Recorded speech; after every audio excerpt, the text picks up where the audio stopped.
Hello, welcome to episode 2 of Garden Chats, and today we're joined with two previous guests. So we've got Matt again, and we've got Chad. Hello. Hello. I'm gonna go straight in and ask some more questions that I've previously written. Okay. Here's something I prepared earlier. I found it earlier. You wouldn't be a very good I'm Blue sorry. Peter presenter. I'm sorry. Gotta keep that audience engaged, you know. Okay. How would you describe your humour? I feel like the past kind of few minutes have just passed pretty much describes my humour. It's quite dry, quite dad jokey, quite on the nose Yeah. sometimes. I think I find stuff funny that other people don't. I find stupid things funny, and I get really embarrassed about it. I used to like the kids at school used to do like something, and I used to find it so funny, and I'd be so embarrassed about laughing that I'd just be like like that. So yeah, I'm kind of embarrassed about what I find funny. I don't really know what I find funny. People don't often laugh when I say something that I find funny. You don't Yeah, really yeah, laugh that genuinely. much. But No, that I do in happens, my though. head. Yeah, I do inside my head. But You have to laugh Yeah. your own joke if no one else does, and then you just I feel a love bit it. awkward about that Yeah. afterwards. You've just been done. I've learnt to do that as opposed to tell it for a second time. Yeah. I'm quite it a goes culprit down of well. telling a joke twice. I also have a really rude sense of humour. Like, yeah, toilet humour. Yeah. That's the one thing with my mum is she doesn't laugh at very much. Anytime someone mentions like a toilet or like someone farting or something, then she's absolutely in stitches, That's crying me. on the floor. My mum only laughs when someone else gets hurt. or trips It's a bit over. dark. She'll Or like slapstick. Yeah, she'll see someone trip over, and she'll start laughing uncontrollably. She doesn't laugh at much else. Don't really know what It's that a really means. like specific sense of humour. Really there. specific sense of humour. Yeah. No, she does laugh at loads of things.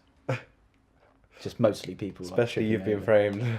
Yeah, we tried sending a video of my sister into You've Been Framed. One. Did you? Yeah. What was she doing? It was her second birthday. She went to blow out the candles and she just face planted the cake. Oh no. Wait, Yeah. set It wasn't fire. that funny either. We didn't. It didn't go on the TV program. Was there fire? But your mum was in stitches No. in the background. Yeah, probably. Yeah, actually, I was quite young at the time. I have another question. So, what sort of characters in TV or film, anything, stories, do you like and want to be like? I love a good detective. Like Sherlock? No, Holmes? not Sherlock. Like Jonathan Creek. Have you seen, you know, the new book by J.K. Rowling did that book under an alias, Yeah. it's Cuckoo's Calling, and he's a really interesting book about like this detective, Cormoran Strike or something, and they made like a film production about it as well, and when it came to the film production, the guy in that was so buff. I just loved him. Like he had this coat, this really nice done beard, really chiseled face, and he's just quite like stocky, like he's the kind of geezer that, you know, his life wasn't very intact, but he's still a fucking sick detective, and he's just kind of doing his thing. Absolutely loved that. Would marry that guy. So, what is it about him that you want to be like him?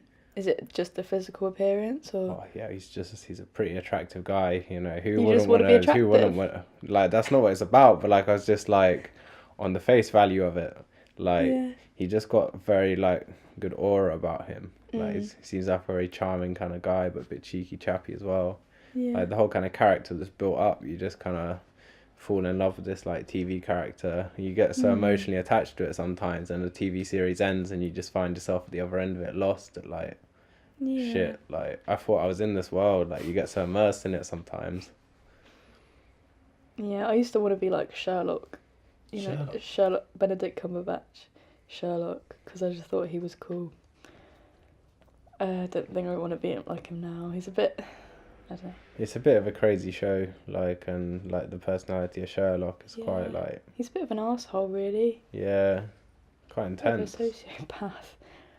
But yeah, I think I liked that he was quite clever and like snappy, and I wanted to be clever and snappy and read people easily and all that stuff.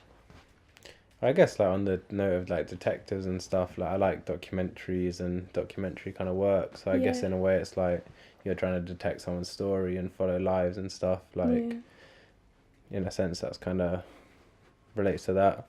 But I also love like Brooklyn Nine-Nine, and that's a different sort of detective. It's got like a comedy twist to it. So you just love wanting to be like detectives?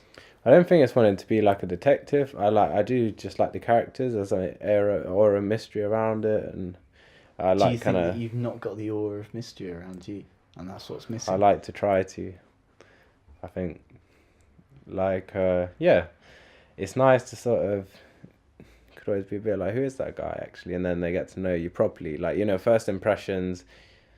I feel like everyone comes across differently. You know, everyone has something about them that's a bit wacky, and like, you know, if you can have a little kind of quirky thing about you, then it gets people interested. Like, and you get a conversation started. What about you, Chad? Any like characters from films you want to be, or books, comics? No. I'd like to be like real people. Like, I don't know. Yeah. I'd quite like to be like, God, I don't know who. Like Nanny Lou Mills. Reed. Oh, Lou I'd Reed. love to be like Lou Reed or like David Bowie or someone like Yeah. just regarded as really cool. That would be Talented yeah, exactly what I mean. Like, they're real people. They're something Yeah. I aspire to real people as opposed to a character that someone's like Yeah. written. 'Cause Yeah, that's not real. I is think- it? Or James Bond. I would Oh, love to be a James James Bond. Bond. I'd be James Bond. I'd love to be an Ian Fleming, Yeah. like James Bond. I bet loads of like young boys out there like look at James Bond and want to be him. I'd love to live his life and the immunity to death that he has. Yeah. I find I that think quite it'd be a attractive. pretty crazy life though. I think like on times of like if just taking it to mental health, for example, you got to imagine his mental health, for example. Like every day he's going through these crazy experiences. James Bond is gonna be, yeah, like Pretty mad. he's Isn't it? shooting people on the daily. What would you be? I think Mulan's pretty sick. Oh, I don't know. Is that what Disney? is. Yeah, it's Oh, Disney. yeah, Mulan's good. It's like, have you seen it? No. It's about Can like, you describe what you think the character is that you'd like to be? well, it's all about like femininity and being a woman, but also like in a man's world. That's like the song that everyone knows from Mulan, but not necessarily be her, but inspired by her. Yeah. Because I mean, it's impossible. She's not real. So Yeah, but it's still possible to take sort of elements of. yeah, Her so like I'm character. inspired by like what she did in the first and second films. I recommend. Good films. Yeah. Cool. All right. I'll only look at it as it's like I'll think it's you now when I watch the film. Be reminded of it. There's a lot of questions on your phone. I'm sure you can Yeah. pick one of them. Right, go deep. Just go one of them. Any Go of them. deep. Don't Go think deep? about them too. Just ask Yeah, a just question. Okay, start, Pick just a start number. going deep. Okay, and if digging. you pick a number between 1 and 25. That's a large number. 17. Great. Oh, we've already answered that. Oh. 15. 14. We asked that.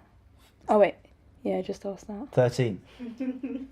Oh my god, I don't have a 13. 12. Oh, you missed the unlucky number. That's all right. Must Did be an that American one? list.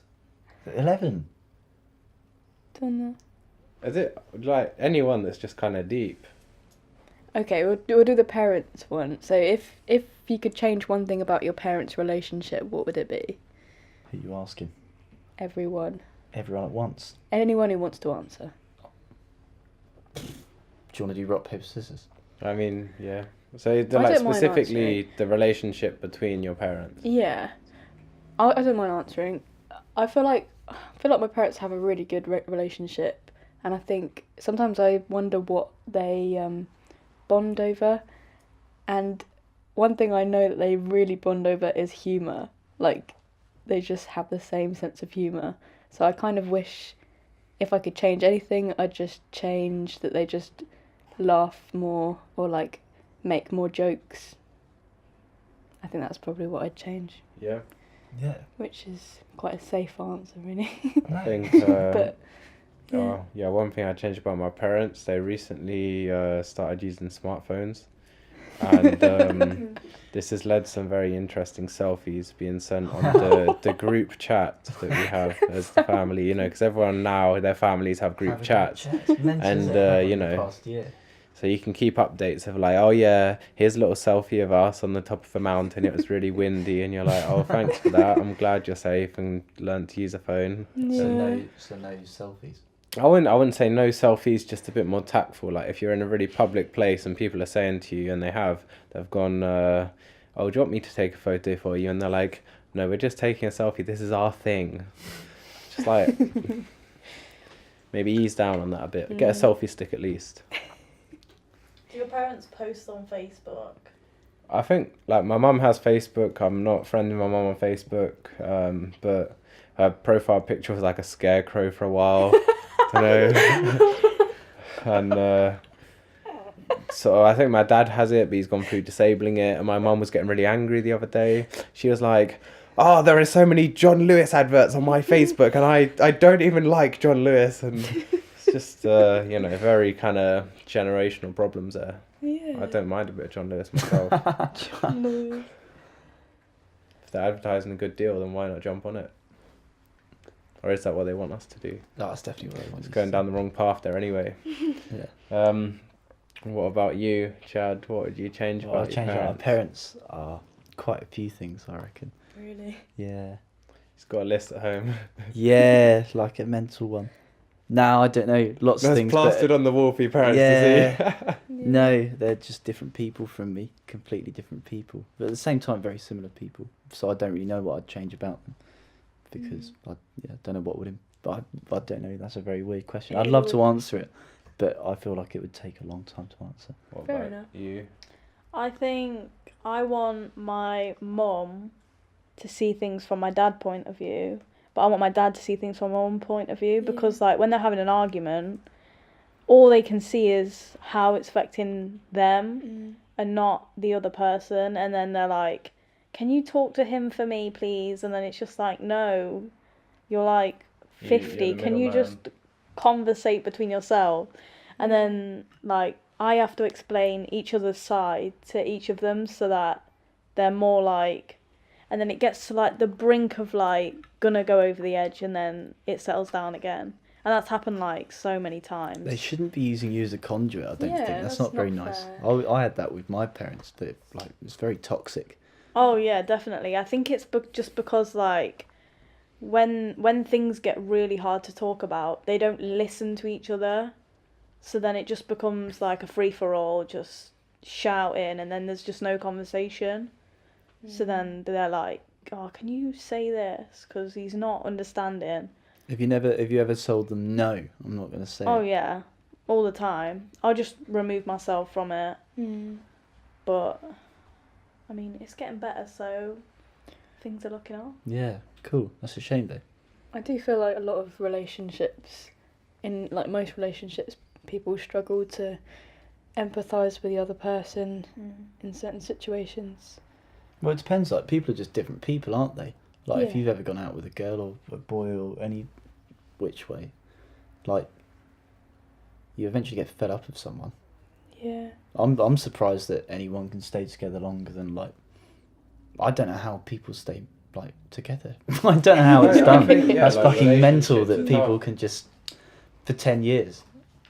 I think for all the Or longer. for all the downs that you have, there's also the ups, and it's just like, if you can stand it through till the ups again, or if things are looking all right, then then that's all right. But yeah, I think so many people do also just get stuck in toxic relationships, and you just get used to that and you normalize it, but then suddenly you get out of that and you can realize what you've kind of not been able to see because you've been stuck in that so tightly.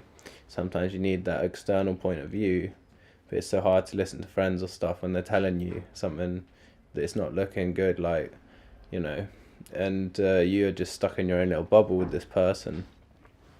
So I think it's hard sometimes, like, to have that conversation flowing properly. You want to have an open dialogue, but it can just get shut down so easily as well.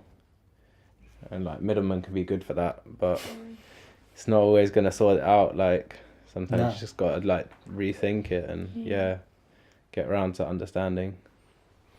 Okay, so I have another question. What's your biggest insecurity about your personality? Oh, I always think that people think I'm really boring, because I find it like within like the first few times of meeting people, I'm really like blunt and quiet, because I feel like I don't want to open myself up to just anyone, so I come across really boring and like I'll just sit and not say anything just because it's easier. I hate that I do that, but I just do it. I think it's more recently like because now I've moved to uni, I'm more lonely, so I just like instead of changing that, I just go with it and just like I guess I've dug a hole for myself and I'm just kind of digging deeper in it. Do you ever do anything to try and like change that? You know, do you ever push yourself in a certain direction to try and push past those kind of boundaries you might find? No. I think to me that's the best way to do it. Like if you can make yourself a little bit uncomfortable and you're alright with it, you're testing those waters and you find it's alright. But obviously it's a hard thing to do, to change stuff about yourself that is deep rooted in you. But you can just sort of rethink and rework the way that you go about stuff, even if it's stuck in your personality. I found what you're saying though. Since moving to university, everyone seems better than you. Everyone seems more colourful. They seem more interesting, and I'm used to be, or usually am, quite like a forward person, and I was like that when I first moved to having gone to uni, but then slowly sort of like shut down, because I was a big fish in a small pond from the town I was from. Then moved to a very big pond, and I realised how small a fish I was, and that only makes you feel smaller, and that's such a shame, because that's only in your head, and also not even real outside of your head. Like everyone's an equal sized fish. It's just they only seem bigger because that's someone else's impression of them. Everyone at the end of the day, like Alan Sugar's smaller than me, but he's a bigger fish in this pond. He's physically smaller than me, so I'm a bigger fish than him. So it's if you can like get out. I've struggled with it, but I've had to like try and get out of like feeling so insecure and alone just by talking to other people. I can totally like sympathise with that kind of thing as well. Like when I first went to uni in Nottingham, like you try and be this, you know, energetic character, and I'm not usually overly outgoing with people I don't know, but you got a chance to kind of afresh. Everyone's trying to in the same boat, trying to make friends and that. And over time, I just kind of went like, actually, it's just not me. And if you find yourself going back to the real you and drawing away from that, that can move into a more lonely place. That can become more isolating, and you start having to deal with the consequence of spending more time alone. And it's good because you're staying more true to yourself. And like you hope to meet nice people and all of this, but it can be hard to push past that boundary sometimes to get yourself to go and meet these people and find the right places to do that. It's hard though, because sometimes there's not like the infrastructure to do it. Like some of the only way I got in contact with, because since moving to a place where I knew like barely anyone, the only contacts I'd have with people that were new was my course, and there was only 10 people on that, and only 3 of them I really got along with well. So I suddenly had 3 people that I rarely saw, and also the other 3 people that I rarely saw. You have no other way of going about it. It's not like apart from like Tinder, which is like the only truly social network that I think that there is. Like there's no infrastructure to go and meet someone unless you join like a salsa class or a life drawing thing, which you can do, I suppose, but that's not the immediate thing I thought of, and I don't think that's the immediate thing that a lot of people definitely think agree of. with And that. also like Yeah. things like that, like for me, I want to do stuff like that, but it's the initial going like by myself. You got to step off that cliff. Yeah, into but the abyss. I imagine that, like, talking about it now, I'm sure we could all rile you up to be like, go, you should go to it, and keep forcing you to do it. yeah, But this by is voicing the thing. by voicing your thing on it. But as soon as I'm out the door and I'm by myself again, back to the same frame of mind. Like, for example, I've been lucky enough to, like, on my course meet, like, the best group of friends, and for 6 hours 2 times a week I'm in, like, the best frame of mind that I'll ever be in. Soon as I go home and, like, 2 days I might not see anyone or speak to anyone, I'm back in the frame of mind. So it's just like a constant cycle. Like, I'll be on a high and then I'll be on an instant low. Yeah. So I need to get out of it, but I think it helps living in a shared house as well, Mm. because there's always people to talk to. And do you live in a shared house? it's Do like you talk to them as well? I not shared house, but it's like we share a kitchen. But even then, none of us really talk to each other. It's just like, oh, I've You got right? a decent story about this. It might not be good, but you know, it gives me a chance to rant. Really, when I was in Nottingham, I had 5 other flatmates. One of them kind of barely came out of his room. He was so lovely, but he just kind of did himself. You know, if you go walk into McDonald's at like 3 a.m. to get food, and you don't see him any other time. Yeah, there's a girl who's like quite like party, outgoing, and a bit of a mess as well. You know, you have a whole range. There are some people that you didn't expect to be that nice, that are actually really lovely. And like when we all moved into a house together, it kind of whittled down to there being 2 people that I really got along with. The other ones I got along with all right, but if you don't gel with them, it can become quite weird in the house. Like, it can be quite isolating as well if you don't want to be spending time with them. Yeah. And like this one girl I go in proper loggerheads with because she's absolutely rude to me and then didn't apologise. So shout out to you, Imogen. She's very rude to me, and then you just at loggerheads after that, because I just think that's It's a shame though, because like, well, if your home then becomes toxic, like a place or like toxic, such an awful word for it, but just a place you don't want to go to. Yeah. Like, where do you go when you don't want Like, to there go were home proper kind of thing? moments when you don't want to speak to this person and you're having to live in the same house and you just want to avoid them and be like, I don't rate you right now. Like, and, you know, fair enough that does happen in life. You have to deal with it, but having to live in that same space just becomes uncomfortable. And one of you ends up owning that. Like, or you're both just equally as uncomfortable about it. Yeah. No one's winning. Nah, that's a shame. And also, I think, like, going back to what you said, Anastasia, like, is that the full name? Do you want me to call you a shorter yeah, you version? can call me whatever you want. Alright. Yeah, I think it's a matter of, as hard as it is. I had this similar conversation with my sister, and based off my own like experience, you just have to force yourself to do it, and no matter how hard it is, like, keep trying different things, and also like leave the city or go somewhere else or do something else. Yeah, it's Like, always it's nice not to like it's start hard. It's fresh. weird when you're here, because I feel like I don't want to leave because I feel like if I'll be missing out on something that's going on here. But at the end of the day, as soon as you leave, loads of this pressure falls off your shoulders because you're not around the amount of people. So yeah, it's like, just try and do things that you wouldn't normally do and try and meet people. Doing little bits Like as well. even doing this, I've now met you, and it instantly makes you feel a bit more. Gives you a bit of gratification with your own life for just going out and doing things every day. Forcing myself out of my comfort zone. Yeah. I love meeting new people. That's what I live for. Like, anytime my friends, same. like, I've got new friends around the pub, I'll just be like, yo, come down, and you know, you meet, you have a chat. Maybe you don't gel, maybe you do gel, but you spent your time, you got to know them, and there's a reason you don't gel. There's a reason you do gel. Whatever you're doing, you do gain something from that.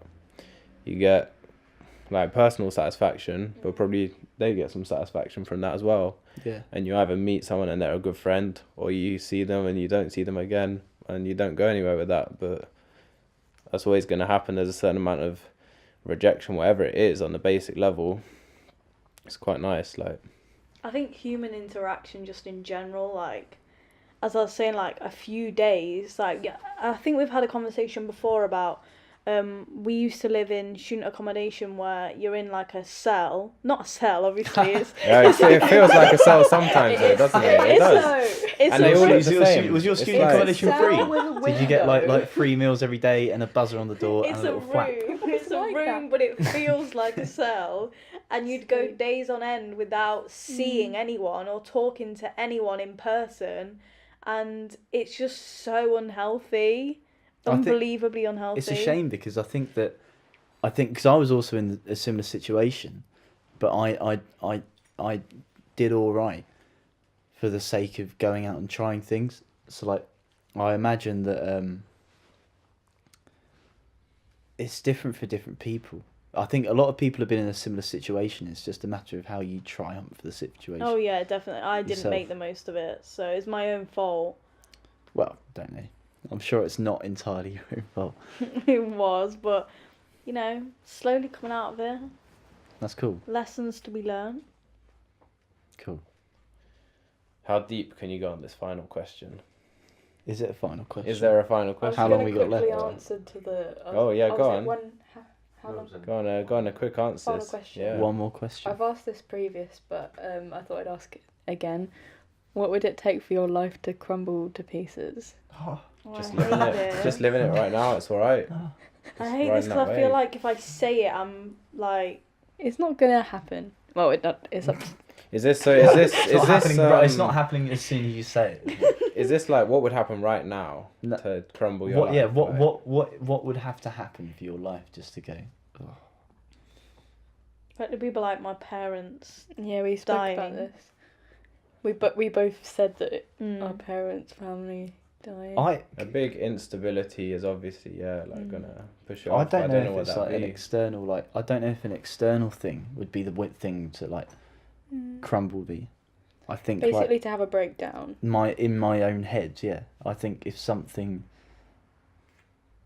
snapped in my own head, I don't know what outside of me. If like parents died or something, yeah, that would be awful. But I don't know what would do it apart from that.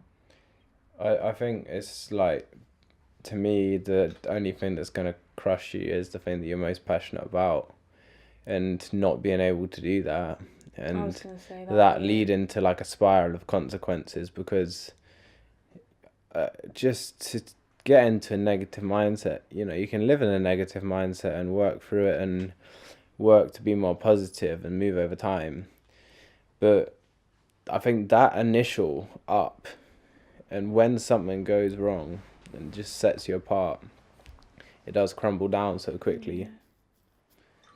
That's And a really good point. I think being ripped out of especially moving to university, people come from all over. I think that's such a big point that it does kind of crumble, and you don't even realise, because you just justify that as being a student and living this life where you're now binge drinking and all this shit all the time, and you might not call it binge drinking, but when you look at the proper classifications of what it is, It is, yeah. And you get these forms of the NHS of how much are you drinking, how much are you smoking. Well, You don't take it seriously, but That's that's I don't think that's all encompassing. I've recently realised that was the cycle that I was going through, and I've sort of withdrawn from it. I don't go out so much it's the during best the way week to do it anymore. as well, I think. Just live a normal life. You're still having a good laugh. And I think once you have those You don't problems, have to do that. yeah, once you've got those problems, it's so easy to fill the time with shit that's avoiding your problems, that isn't taking you somewhere, Yeah. and you just end up not working for it, and you go in the wrong direction instead. So that's what would make you crumble if you weren't binge drinking. I think the thing that would make me crumble is that kind of, yeah. what No, is the you were thing- right with it. Sorry, so I was just No. gonna say I really agree with your point of the thing that you do taking it. I didn't realise if I didn't have music, I don't know what I'd do, kind of thing. And That's such a good point. yeah. I didn't think of it like that. Is that the thing that you are passionate about, music? No, for me it's filmmaking, documentary, filmmaking, photography, and I do a bit of music as well. I quite like to start working with some music artists. I think, it's a big thing you see with celebrities is they get somewhere, you hit this big high, and then suddenly people don't give a shit anymore. And I think staying humble will stop you crumble. Well, yeah, like if that's what you're passionate about, if all that got taken away from you, you wouldn't know what direction you were going in anymore. I think, yeah, if you suddenly can't afford to live the passion that you want to live through, whatever it is, I think that has to be the start, the intro to this, staying humble, Dad or you will crumble. It leads back to the beginning. And on that What note- is Matt's humour? Dad humour. And No, rhymes. that's just good. I think humour. one thing that you don't know about me and that you do need to know is that I'm my MC on the side. So I don't know about that. Not with bars like "Stay humble, Say it stop again. you crumble." Sing it. Are you rapping? chicken on the mic, 1, 2. Stay humble or you will crumble. Coming out here with a mic, that's how we'll crumble. Nah. Okay. All right, we got a rap there because I Okay. just did a rap. Okay. There Thank goes you the for dad listening. jokes. Thank Yeah. you for listening to episode 2 Thank you of for having Garden us. Chats. And thank you to our guests. Yeah, Thank you, very guest much. number 1 and number 2. Thank you. Goodbye. Ciao.